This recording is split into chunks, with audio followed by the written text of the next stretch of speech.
Hello, welcome back to another episode. We are in December, and I am super excited about this episode because I'm bringing on my coach, Coach Cami, and we're going to be talking about a lot of things with health.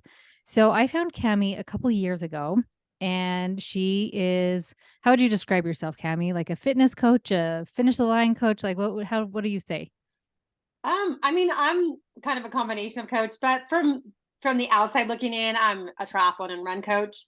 But since I help you fuel your body and mind to get to the finish line, we have to do mindset, and we do a lot with finding nutrition as your superpower so that you can get the results you want of crossing the finish line. So there's a lot more than just try and run coach. But yeah, I'm a life coach, and I'm a like a gut health specialist. So we work on all of it.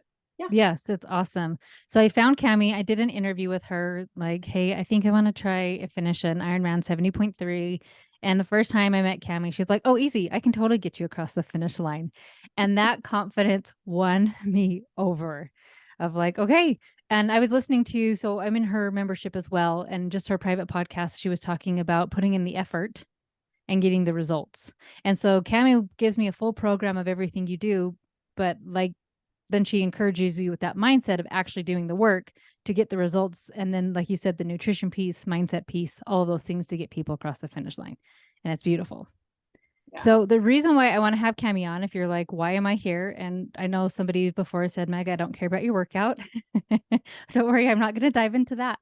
The reason I want to have Cami on here is because I keep hearing conversations in the homeschool world of moms who give everything to their kids and nothing for themselves or very little for themselves or help their kids go after their dreams and like don't even have a dream for them. And so I wanted Cami to come on here. So if you did ever have a dream that was in the fitness world of running of your first 5K, getting qualifying for Boston Marathon, joining me with an Ironman or something crazy like that, right? But whatever it is, I feel like moms need to have something for themselves and not just lose themselves in being just a mom.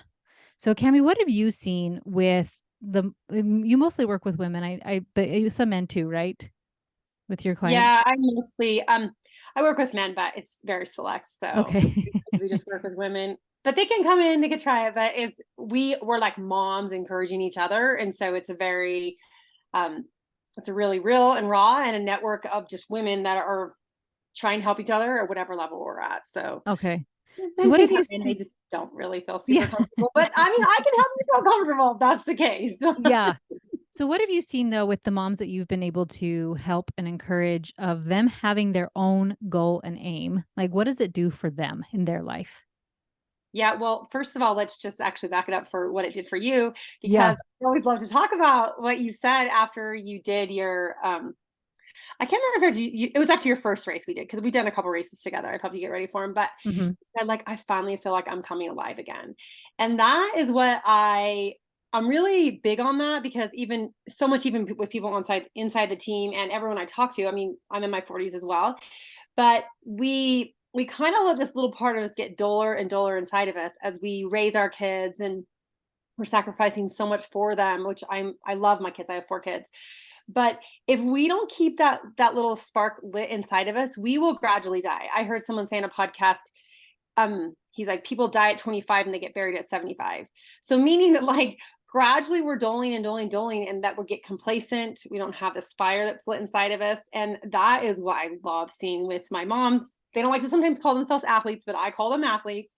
And I see this spark light inside of them again, and they come alive and they realize they have so much inside them that's kind of been buried or kind of piled on top of them with all the mom duties, and if you work, and if you take, you help support your husband, all the different things. And it's great to do all that, but not at the expense of ourselves and burying ourselves so we don't have that. So I help us kind of uncover all of that while we're still being the mom we want to. I'm not saying don't be a mom, don't be the supportive wife, but do all this and finding your true self so you can do it at what you really want to do, is love your kids, support them in a way that you are happy for them, not resentful because you are now buried and you're dying. Yeah, absolutely. Well, I think too is what I see is moms giving everything to their kids. So like my second son was a musician, right? And so he was traveling and he was in different bands and whatnot. And before his license, obviously I'm driving him everywhere and doing all that support stuff. And then what happens now is he's 20. He has gone and he served a mission. He's home. He's doing like whatever things he's doing. And I can't imagine if I had just like dumped everything into him or other kids and whatnot, my kid's still at home. And then now here, a lot of weekend nights, I'm home by myself or whatnot, of having nothing left for me. And I Yeah. think, like you said, that resentment starts coming up. And I keep seeing this and hearing it in the different homeschool groups of like, I took my kids to all these practices.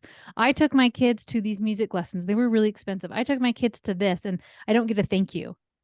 And instead, it's like when I build myself up and then I'm not empty, I can see if their activities really support our family or like check in why I'm doing that and not putting time in for myself. What are your Yeah. thoughts about that? And also, when we don't get a thank you, right? We're like wanting someone external to tell us thank you. But here's the thing: when you go and exercise your body, move your body, when you go in the kitchen and put something healthy in your body, you are thinking your body, you are thinking yourself and your future self. You're like, listen, I'm taking care of you. And I always think it's nice to get a thank you from my kids when I do a lot for them. But listen, they're kids. They're not really thinking about thanking you. I hate to admit it to you because they're in their own world of so many things going on. And so I'm like, when I can pull back and I can say thank you to me, I can do the things I do for me, then I'm just there to support my kids. I'm not necessarily resentful that I have to take them places. I mean, most of my kids drive now, but when they were younger, but I'm like, I want to be here in your life and showing up without you having to build me up, right? I want to show up and just be here for you, not like get walked all over, but just be here and support you. And I feel like that's what we can do. And it's just a gradual resentment. It's just a gradual frustration that like slowly parts of us go. And this is the part I think we were alluding to a little while ago. It does take effort to get back into a program. If you've, just been taking your kids everywhere forever and then you're now in your 40s and you're like, crap, I'm home on a Saturday night. Like me and Meg were talking on a Saturday Yeah. night. I was on my bike. I talked to Cami Saturday night. It's what the cool moms do now. I'm laughing because like some of our kids are now out of the house and we have some time. And now if you're there and you find yourself at that place and you're like, wow, I really, maybe we did sacrifice too much for our kids, or we don't know what we're even pursuing now. I'm like, it's never too late though. So if we're like, it's going to take some effort, but in your 40s, you can, I've had a lot of clients in their 40s, they barely start doing like a 5K or they start walking again and it can light you back up again. Like there's not a time where it doesn't anymore. So Hmm. you can get back in it now. You can realize maybe there were some things I would have changed, or this is exactly the way I want to do it. And what can I do starting today? And that's what I'm always telling people, is that it's really important that whatever's happened in the past, or maybe we've done too much, I don't know, or haven't had time.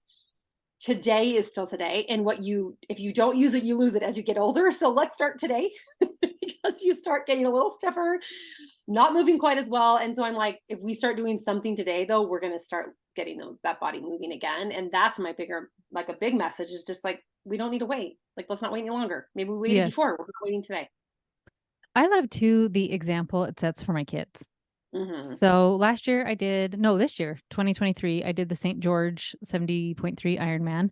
Mm-hmm. Finished. That was my white whale to cross that finish line, which is like I bawled across that finish line. That was awesome. And like a month or two later, my kids were doing a triathlon. I just think there have been clients I've talked to, or just people I've talked to, that like, Meg, how do you get your kids to be so active? Well, are you getting your kids to be outside? How are you getting your kids to go run and whatnot? And I said, well, I'm doing it too, or I'm Yeah. doing it with them. So maybe they don't want to go swim when I swim or run when I run, but they'll go do it by themselves. Or Yeah. like, hey, because I have my trainer, my bike, and my treadmill are right next to each other. So sometimes if I get on one, they'll get on the other, Yeah. or just set something up. And so I love that example because like that's something I push really big in my membership and whatnot, is be the example first and your children will follow you. So kind of talk to me a little bit about that, with because Cammie's not only great with the fitness portion, but with the food portion too.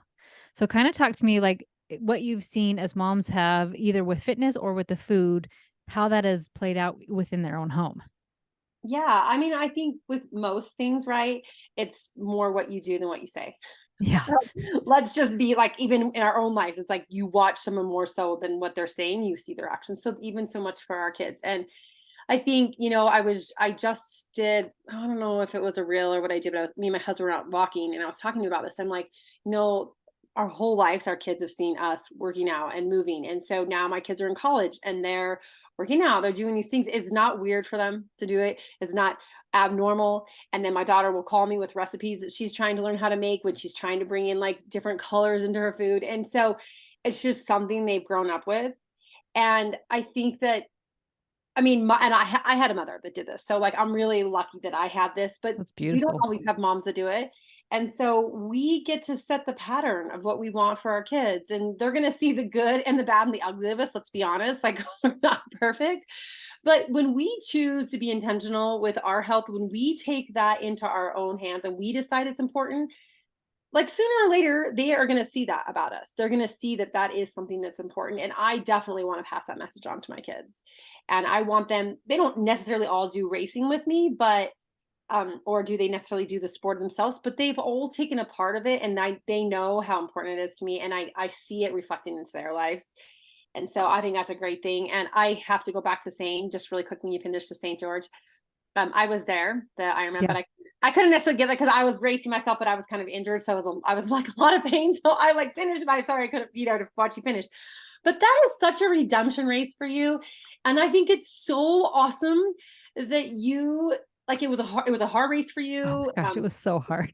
And the first time around, it didn't like there was some things we had to work out the first time, so that didn't Yeah. really pan out the way you wanted to. I mean, it wasn't your coach then, but I just know that that was there's just some things you had to work through. So then the second time for you to do that and show your kids that you don't give up on your goals and your dreams, even if they don't necessarily work out the very first time. Like it takes fine tuning, tweaking.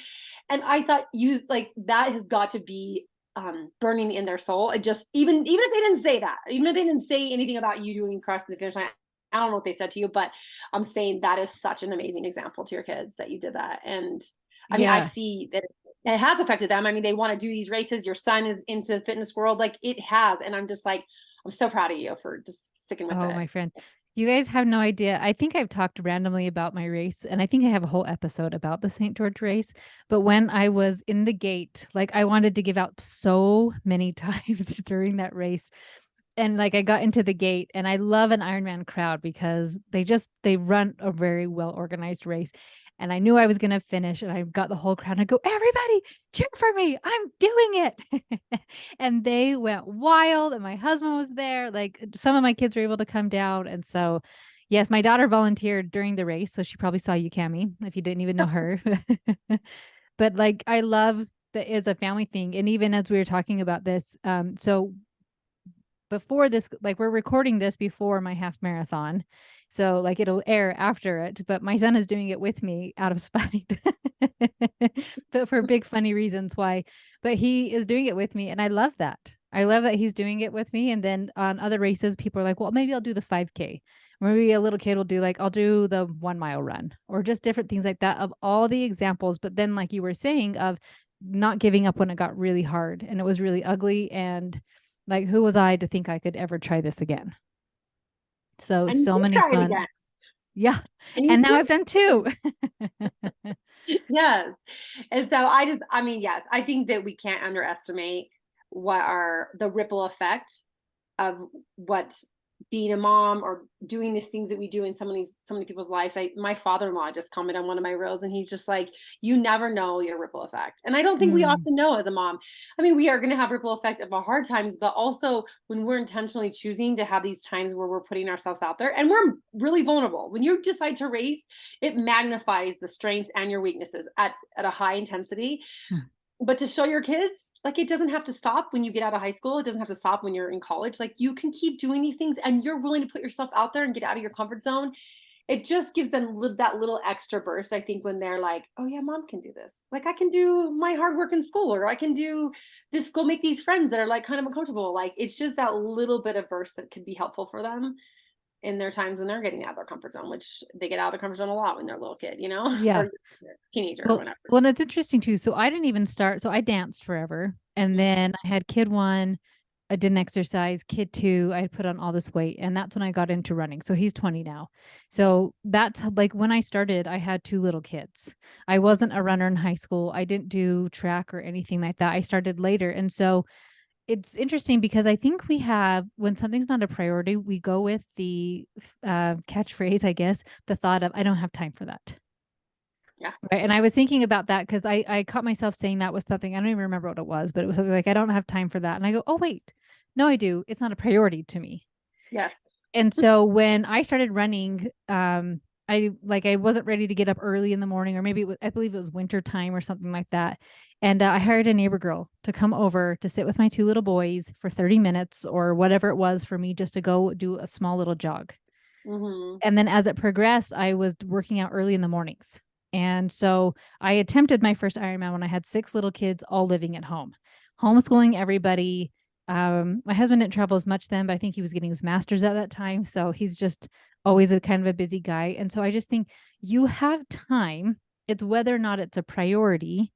And not everybody needs to do an Ironman, but just something of being active or something for yourself, like, and we can even get into this as we just wrapped up No Yell November, of taking care of these fundamental needs of ourselves, like nutrition, like moving our body, how much that helps us with our mood so that we can show up in a way we want to at home with our children.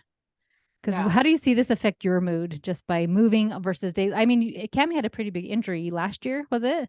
Yeah. Yeah. I So did. how did that affect your mood, like not being able to move when you've lived such an active lifestyle?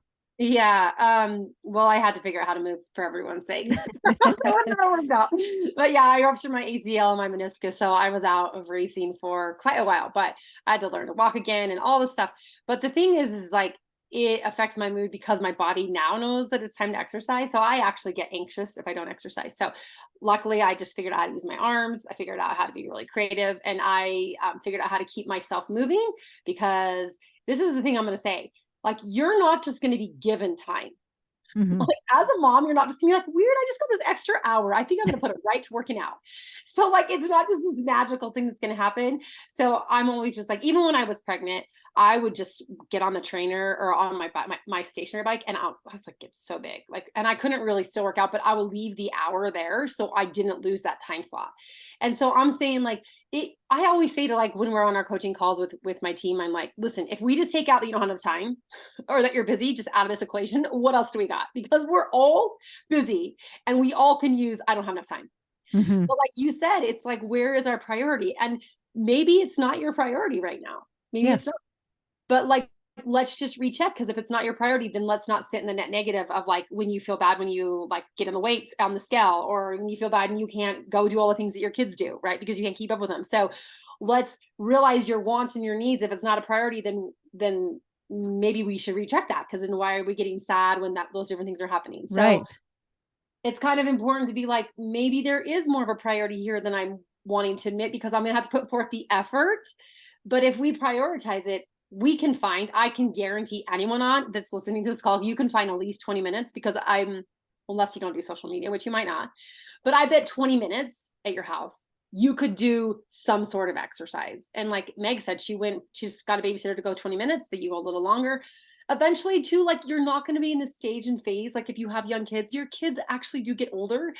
And if you can do these little things to keep yourself just trained up enough that when it happens, when you get a little older, then you still have that fitness base that you can go and put it towards things. So don't lose like hope or faith, or hope to be like, oh, I can't ever do this, I have young kids. I mean, your kids, I promise, they do grow up. And I'm so glad that I didn't give it up, because now my kids are bigger, and I have a base. And even when I got injured, which happens to all of us, like, I still did something, so my body knew that was just part of it. So we're just going to still do fitness in here. And let me just add one other thing, like, so say fitness isn't like, you got 20 minutes, but you then have like 23 hours of your food left. So we're always going to be eating. And even if fitness is hard to get in, that is the area where maybe we don't have enough time, or maybe we're busy. But listen, we all have to eat. And that is where I probably hone in even more the importance of Yes. that in our moods, in how we show up as a mom, how we're teaching our kids with how what we eat. But I'm telling you, like, I don't think people realize the gut microbiome and the brain, the axis between those two is I mean, it's tight. So like, what we eat and what our brain and moods are is very highly connected.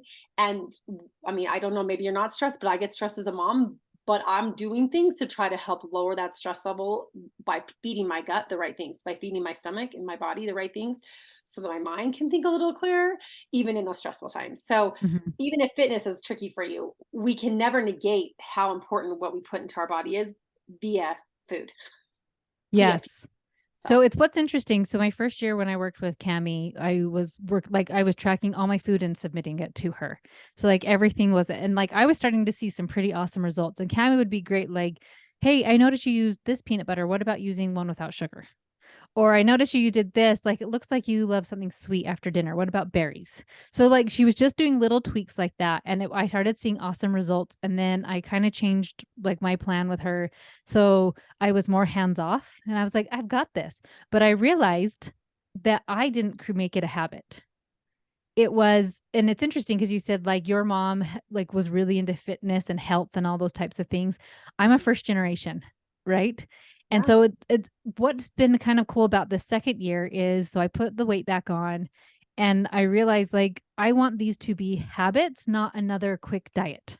yeah. Not another, and Cami was never quick diet. Just to make sure I clarify that. She was really about like, and I saw the progress and it was slow and steady but consistent, and I felt really fantastic. And then I didn't do it, and how much it just affected my race, how much it affected like that heaviness you feel, all those types of things. And so now I'm coming back at it with this different mindset. And I think that's what Cami's really helped me with is to stop fixating with the number on the scale. Stop like getting all worried about pant size or something like that, but fueling my body in a beautiful way because I love my body and I love myself versus I will love myself when. Yeah. And like that's kind of been my journey this last year with Cami is like check in with me and like, how are you doing with food? And I was like, well, I think I'm like on a good trajectory. And it was fun. Like even as I went to Costco today, I thought make it easy, like frozen veggies, fresh fruit, chicken, just for different proteins and whatnot that would fuel my body. And I just thought, oh, I want this to be a long term thing because once again, it's the example for my kids, the mental state it puts me in. There was a little girl at church yesterday who downed 2 packs of sugar, like I had some type of Halloween candy, and she was out of control. And I like in a funny way because it wasn't my kid, but like I thought, yes, so that I can show up in a way that I want to with my kids, with my mood, with that type of food, but then having that longevity.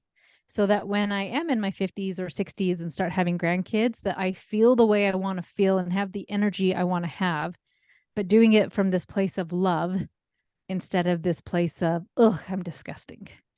Hmm. And so, like, Cami's been so amazing with food. Like, talk about some of the food you love, maybe some of your favorite easy ways to get in whole nutritious food into your diet. Yeah, I mean, I love your little Costco trip because, well, I don't know if it's little. Mine's never little. Not with nine. Well, how many people live here right now? 7 people live here right now. Whenever I like go to Costco, they're always like, "Are you feeding an army?" And I'm like, "I mean, we're a family of 6," and it is like overflowing. But so simple things that like I just like to, we like people say you eat with your eyes first, meaning like if it's colorful, I tell people like try to get as much color as possible. That's a huge thing for the if you heard anything about gut microbiome or if any of your listeners have, it's that gut diversity, it's the plant diversity. So if you're getting as much color as you can in your food, say you put green beans in, like if you make say a power bowl, we'll do this all the time. Like we'll do quinoa, sweet potatoes with I'm blanking now, like apples, cashews, green onions, and then like a kale. So all the different plant diversity. And then I'm plant based, but I tell people, whatever kind of protein you want to put in, protein is important for our bodies. So get protein, but make sure it's clean and like at the purest source. I mean, I do like tofu and pea protein, and I'm like, get fish. Sometimes I'll do fish, but fish, chicken, and then put that into your power bowl, right? That's a huge thing you can always do. And at my home, I'm the only one who's plant based, so we customize all of our meals. So it's always like, we set it all out how you want it, and then put meat in when you want to, right? And everyone in my family will put meat in because they want it, but not me. And so I like make it. I mean, maybe that doesn't sound simple and easy for you, but even I will put like a quinoa, like a whole batch of quinoa in the fridge. I'll put sweet potatoes, like I'll make a whole batch from the air fryer. I'll get the salad mix, the huge one from like Costco. So that's just always there that you can add in. So just having things at easy access, especially when we're so busy. If I grab like a thing of mixed greens, put it in a bowl, I'll put an avocado and I'll just do salsa from Costco. Some of my favorite salsas from Costco. I like making homemade, but let's be honest, I can't always do that. I'll toss that up, and if you want to put chicken on it, you can. If not, I will just eat it like that. So it's literally mixed greens, avocado, and some salsa. And I'm like, this is a perfect like Santa Fe salad. And you put black beans on if you want it or whatever, right? But I think people think it has to be so complicated. And I'm like, it doesn't really need to be that complicated. Just you want to add just another, like we have 3 rules inside our nutrient dense. We have a nutrient dense fast fuel formula, which is just basically an outline how we do our food. But the 3 things that we talk about that are so important is it's whole food versus plant food. So anything that's just whole form, it's like just let's go for that. Let's not say we're not ever going to have processed food, but let's just lean towards that. Like just let's be intentional when we're going for a whole food. That's all your fruits and vegetables, grains, your nuts, your seeds, like that. That's your wholest form. And then I'm like, let's plan before we actually eat our food. And I know this is tricky for people because people just track their food. And this is when me and Meg are working together. I'm like, okay, we're going to track, but we're also going to try to have an outline of the plan. So we're choosing ahead of time what we're going to eat, not when we're like in the like I feel like ice cream kind So of mood, right? hungry. Right? We've already chosen our food, and that's probably the hardest of everyone to do is to pre-plan before we actually eat. And I'm just saying like pre-plan like an outline for your day. I'm not saying Mhm. like let's go crazy, but pre-plans because in on our nutrient dense plan we have we do like smoothies, nourishing bowl, something like that in the morning, and then we have a power salad or power bowl in the power salad, and we have energizing snacks in the middle. So I'm not saying it's anything like earth shattering, but it's like let's just try to be intentional and like show up, like let's plan our future self when we're like in a place of Yeah. not so tired and like we don't have decision fatigue and we're trying to decide what to have for dinner at 5 o'clock when everyone's freaking out and melting down. Like, let's not do it then. Let's just have a plan. And then the last one is just like I'm always telling people, which I worked with Meg with this too, is just let's have a time we start our food and a time we stop our food. And after that window was cut off, we don't have food drama anymore. We're done. We can start winding down for bed. We don't, and our body can reset and restore. And those are like 3 simple rules that we follow. But I'm telling you, like, don't choose them all at once, but choose one and work on that, and you'll start seeing some progress. And let's make say like I don't think a diet is for anyone because diet, the word in there has die. So it will die. Like if you're gonna start and stop something, I'm not into that. Like I'm into the healthy, which is like heal. Like the word heal is in healthy. And I Mhm. want a healthy plan moving forward. So it could take some time, but I tell the people if it's going to take time, but it's going to last forever, are you willing to do it that way? Versus Mhm. like a start and stop where you have to start and stop the next 20 years of a start and stop diet. And people are sick of that at this point. No one wants to start and stop anymore. So, Yes. Okay, so yes. I got a couple things that I love that probably are so easy for you, but like I don't know, like this has been my big white whale. I already love exercising. Like it is not hard for me to do it. The Mhm. food part has been like where all my drama has been. It's where I've tried to be really intentional of that mindset piece. Yeah. So I love you said easy access. So you have created habits to help you have success. So like you were saying that you go to Costco and you're getting different colorful food and whatnot. And it's interesting because it probably takes the same amount of time to make a box of mac and cheese that it does to make a Powerball, Seriously. right? Yeah. Because but we have like mind drama about it of like, well, I have to cut up the veggies or I have to do this. And like one of the things I bought at Costco today was pre-cut butternut squash. And I was like, done. Sure. We'll have this awesome dinner tonight with squash. So I love that you said like making it a habit. And one of the things that Cami had me work on too is she said this choosing the one thing. So my breakfast is like solid. Dinner most of the time. Like when my kids are in charge, sometimes it's not fantastic, but it's not eating out. So I'm like, well, you win some, you lose some. But lunch was my big area where every time like I would do homeschool in the morning and then lunchtime would come. It's like, well, I'll just eat what's convenient. I'll eat what's fast. And like she was saying, that pre-planning, but having the easy access too of just pre-cooking a bunch of things on Sunday. Or if you have an instant pot, you can. We threw together something the other day and it took us about 10 minutes to get this awesome, nourishing lunch of real food. But just like the reason I'm having this on here with the homeschool, if you're like, I'm so confused why this is here, is because it affects your mood, your energy level, like all the things we want for our kids. We want them to have this high quality of life. We want them to be healthy people. We want them to move their bodies and all these types of things. It happens when we do it first. So like Cami, a lot of this was generational where like her mom was awesome. Now Cami is awesome. Now her kids are awesome. And some of you like me, you might be the first generation of like, what? Like we grew up on SpaghettiOs and TV dinners. Anybody else? Or just me? Right. And so those of you who are first generational like me, of thinking of what's one little thing, one little change we could do in our family. And just like honestly, you're with your kids all day. So like the little girl I was talking about at church that had eaten all the sugar, she was crazy.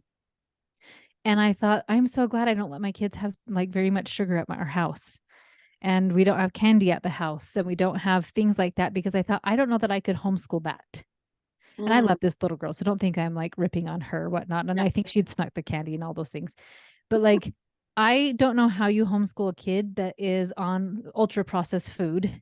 And if you're on ultra processed food and then you could like both have meltdowns and you're not moving your body, you can see why you start creating this perfect storm of chaos. And so part of the reason I love having Cami on here is because I haven't mastered the skill yet. Like I am still very much a work in progress and I needed somebody further ahead down the road that I wanted to help inspire you lovely humans to like what's one little thing I could do? What's one little shift? So if it is a race next year, like let's do it. Let's all do a 5K together. Actually, you know, I don't know if I've ever done a 5K. Now that I say that, I I don't know that I have. I like the distance. On the way, you've probably done a 5K with your kids or when you were younger. Everyone I feel like is it in Maybe. this kind of Oh world. wait, no, you're right. I did one with Thanksgiving last year with my girls. Yeah. But it because we walk around it that I was like, is this a 5K, ladies? Wait, can I pause? Are you still going? Yes. One thing. I think this is super awesome, which just came to me when you were talking, is that, kids go to school. Well, my kids go to school. I don't homeschool, but Yeah. this is such an awesome opportunity for you moms at homeschool. We teach them math, we teach them science and all this stuff. I actually was homeschooled a little bit when I was growing up for a couple years, but you have this opportunity to teach them about food, right? Like Mm-hmm. this could be the time. I mean, it doesn't necessarily have to be a class, but you get them during the day, during the times when you guys are eating. So I'm thinking like, what a better way to show them. And even if you're first generational, like you're learning this to how to do it, but like what an awesome thing for them to get this opportunity to learn how to do food or cook food or make it part of the curriculum where you're using like fruit to count numbers or whatever, but like just bringing it into your curriculum will just show them that it's important to you. Show Mm-hmm. them that food is a part of our life. It's not just like the school part. Like, I mean, I say all the time, like I'm a life coach as well, but like the kids at school don't get taught emotional well-being or mental well-being, right? And I'm guessing probably in the curriculum you get to do that, but the same thing, they're not really taught food. And I'm not gonna lie, like the food, the cafeteria, like my kids don't ever have that, but they can if they want to. But that's not really nutritious, right? Not so Right. much, not all the way. And I'm like, you guys have the like as a homeschool mom, like you have this opportunity to open something you maybe never had, maybe opening this new avenue for your kids and exploring that together. And I'm just like, wow, that could be really awesome. So it just kind of came to me when you were saying that. Yeah, it's fun. I do a successful six. So I don't know if Cami knows, but those of you who listen for a while, right? Where we learn habits with finances, emotional, mental, but physical, Okay, social and cool. spiritual. But so this physical piece, so it'll be coming out in our unit, I think in unit for February, where the physical will be a part of it, where it will be about food and it will be about moving our bodies. And just because like my biggest thing is to make something easy is it needs to become a habit. Yeah. Right. So like why is it easy so this morning I ran, I think it was a 40-minute run. And like it wasn't necessarily easy because like there was speed work involved, right? But it was easy that I put on my shoes and put on my gear and went down and like this is what I do. And even Yeah. my kids came in and were like, "Good morning, I'll meet you upstairs," right? Like we've made this our family culture, we made this like our thing, so it's easy in the sense because it has become a habit. So starting any habit, start small. Start so small, right? So with your kids, if you were like, I don't move my body at all, do some yoga at home with the kids. Go on a nature walk. Like so many fun little things, bike rides. If you're not in the winter where I am, right? But if you like in the summertime, the spring, fall, doing bike rides, playing at the playground. I don't know. My husband's been really into being more playful with his exercise. because Mm-hmm. he said like little kids are always jumping and springing and like watch them at a playground, right? Yeah. And he goes like we get hurt sometimes as we get older because we quit playing. Amen. So like we do the same movement like in lifting weights or cardio or whatever it is. And he started like running around playgrounds and just jumping and playing with your kids. And like that does so many things. Like first of all, that's the connection piece with your kids. Second of all, it's a great example of moving your body and having fun. Like third, you just feel good. You have what gets released? Dopamine, endorphins when you exercise. Yeah, for sure. Like you're right. And so, like, all of these things, just everything I want to present to you is ways to help your homeschool be better. So, Yeah. I know we brought this to your kids, but one of the things I don't want you to forget is to have something for yourself. So, I think I've talked about this years ago when I first started homeschooling. I don't even know if Facebook existed yet. Maybe it did, but like nobody had it. And we had Yahoo groups. And mom had got on there and has said, like, I've given everything to my kids. So she's probably my age or a little bit older, and was basically saying, my kids are all doing their own thing and I'm lost and I have nothing and I'm super depressed. And I remember making the decision 16 years ago, 15 years ago, how many ever years ago I saw that. And I thought, I will not give up on me. I will always have something for me. And so throughout the years, so like I said, I started running when my 20-year-old, after he was born, while I've done multiple marathons, half marathons, 70.3 Ironman. I've done a try with my family, just different things like that. I've done a bike race, just different things like that throughout the years while pregnant, while like all the fun things, because I knew I always wanted something for me. And like when Cami was saying, I came back alive when I started racing again, I realized like I've already signed up for another half marathon in January because it excites me. So my life isn't just about like, okay, great, we did math today, or like, yes, I went grocery shopping and we've done laundry and all those things, but it's something exciting and fun for me to look forward to. And it's so cool to have your kids cheering you on. Like it becomes this family culture where we cheer people on. So maybe yours isn't physical like your kids. So like if they do sports, right? That's easy, that's physical. But what if it's a concert? What if it's theater? What if it's something like this? It's like we're this family that dreams and we don't like our education and trying new things doesn't end at 18 or senior year, but like it is always going. I'm going to attempt a full Ironman and like now I'm getting older, right? And it's like there's that part of me that says, I want to show my kids that this has been a dream of mine for years. And it might take me a couple years to do it, but so what? And I Yeah. love that inspiration to my children of being that example. Yeah. So, I mean, you said so much good stuff. Oh my I'm God. getting like fired up talking about this. Like, moms, you have to have something for you or Yes. you'll lose yourself. Yeah, I mean, first of all, starting easy and starting small is like that's the only way I'd say to do it. Because if you try Mm, to go all out, you're gonna like go strong for 2 weeks and you're gonna crash. First of all, so yeah. start small, start easy, start today. First of all, so don't be Ooh, like, that's oh yeah, awesome. I'm gonna start this plan next week. No, start today. Whatever it is, start today. Start small, start today. But the second thing is just like I won't give up on me. It excites me. I mean, that is what I feel like we just kind of talked about in the beginning. But I'm just like, don't give up on yourself because you're going to have wild and crazy. I mean, I had young kids and my husband was deployed and he wasn't home a lot. And I remember there were so many times I'm just like, oh my gosh, I'm like going to blow, right? Because it's just crazy. But I was always so grateful. Like I raced during that time when he was gone a lot because I needed an outlet for myself. And so when everything was wild and like, your kids are all melting down, like I still had me and I still knew I had something for me that it wasn't like connected to that. So I could set that all aside and I could go like pound on the ground when I ran, or if I got a babysitter, I could like ride my bike, or I'd have to get up really early and go to the YMCA when my oldest daughter could like watch my younger, whatever, right? Before they went to school. Yeah. You know how it goes. But I'm so glad I never gave up on me because I mean, like I said, my kids are bigger now, but I always knew, and I did have my mom's example, but I had my own rooted likeness and like how that anchored me, that I needed an outlet for me. So I'm glad that you chose that like 15 years ago and that you've stuck with it and you've done so many things and you're an example to these homeschool moms that are listening to you that like you can start something and make it be for you. And it's not selfish. Like it's actually the best thing you can do because then you show up and you love at a higher capacity because you Hmm. you can't love at what you don't know how to love. Meaning like if you learn to love yourself and you take care of yourself, you have that ability to give that gift to others. And so I people when they say it's selfish, I'm like, it is like so selfless because we our bodies are made to move and our Yeah. bodies are made to have help. It wants to heal with the food. And it's wanting that. So don't neglect it in the way like of thinking that it's being it's selfless to do that. I'm like, you're not being selfless at that point. It's not. So Yeah, so good. So many good things. I'm excited to continue to work with Cami. So I just wanted to give her a plug too, because she's so awesome with training plans. Before, so I had never hired a coach until 2 years ago. And I have ran races and done all the things. And it's so crazy what you don't know. Right. And so, yeah, so like I would get a training plan free off the internet and it would be like run 5 miles today or run 8 miles today or whatever. And I'm like, okay, and just plod along. And with Cammy's today was like warm up. Now run 4 minutes in zone two. Now run 6 minutes in zone three. And it's so cool to watch my body. I mean, she'll have to explain it. It's like another language. She had to teach me what those things meant.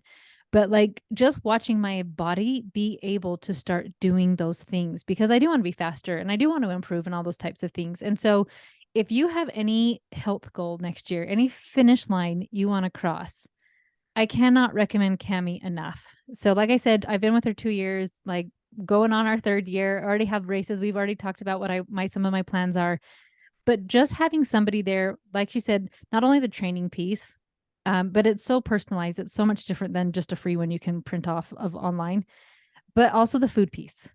And I love that for myself, I feel like I'm finally creating this healthy love with food versus being afraid of food or any of those things. And so I cannot recommend Cami enough for anybody who has any awesome goals. 5K next year, you just want to like run 100 meters, whatever it is, right?